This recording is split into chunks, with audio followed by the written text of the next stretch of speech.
folks, a couple of days ago I posted this book cover on Instagram, which is a cover I did earlier this year, and I had a couple of people asking about the book and about my process for designing it. So today I thought I'd take you through that process, talk a little bit about the book, and yeah, I hope that you find this interesting. So I was contacted by Fremantle Press, which is a publishing house in Australia, and they said they have this book that is a classic and they are doing 3 new editions of it because the rights for the book had just returned to Fremantle Press. It had been with Penguin for a while, but it had originally been with Fremantle. And to celebrate it coming home again, they decided to publish 3 new editions of this classic book. So the first was part of a series of classics that they do, so it needed to fit into that aesthetic. The second was an abridged children's edition, and the third was this one, which is the adult paperback edition. So this book is a memoir written by A.B. Facey, and I'll just read you the back because it does a very good job of summing up the contents of this. Albert Facey was born in 1894 and first sent to work at the age of 8.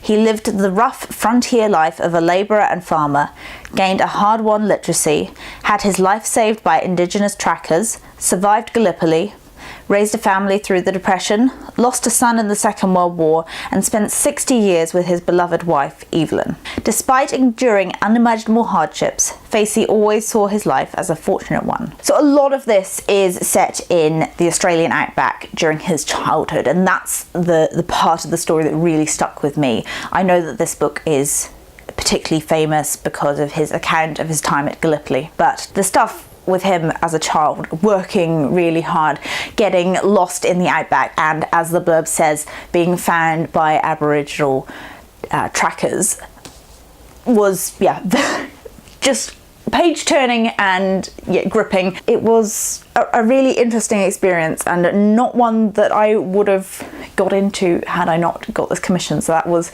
really exciting for me to read something quite different. When they contacted me, they said they liked my, I think they said my Goodbye to Berlin cover and the Luminaries cover as sort of beginning points, something a bit conceptual, something quite beautiful. I started off with some sketches in my handy dandy sketchbook. This was my first idea. This was obviously a snake, but the idea was to have lots of different images in there from the book, like a journey with the snake and the different images along the way. When I sent this to them, they said they liked the idea, but because snakes are often seen as a symbol of Aboriginal culture, they didn't think that it was appropriate for this book, and that wasn't something that I was aware of. The next idea was also to do with this journey, where I drew the railway tracks. They gave me a list of different images that they thought could work, and railway tracks, a pen and writing, because that was very important to him, was a part of it. So the next idea was a pen that was drawing this rail track. Again, they liked this idea, but thought, well, maybe we could switch out the pen for a person walking through, presumably the outback. So yeah, that's what I did next, and this was all in black and white still. I was still working with pen and ink, so that got signed off. The typography stayed the same as it was with the pen, more or less. There were a few changes, but yeah, so then we got to this basic shape and then tried out some different colour schemes. And to start with, I went with kind of the obvious colours of the Australian outback, lots of browns and oranges and reds, and they thought that was a bit too literal, and they wanted something that was a bit more conceptual. So they said that they really liked the colour scheme of my Luminaries cover. As you can see, they're rather similar. So I tried out this and also a sort of garnet colour, which I really liked as well, as something a bit different. But in the end, they did go for that really dark blue with the gold. That was pretty much the process of the design.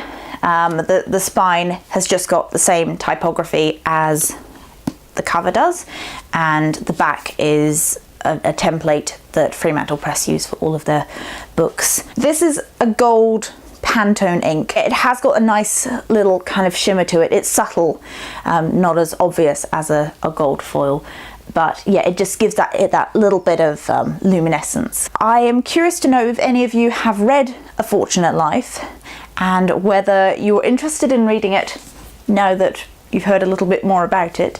I think this is quite a famous book in Australia, maybe not so much elsewhere, but it's certainly a very interesting glimpse into a time and a place. If you'd like to see my other work online, then you can go to my website, which is hollydundesign.com, and like I mentioned at the beginning, I have an Instagram, which is @hollydundesign, and I'm on Twitter, the same handle as well.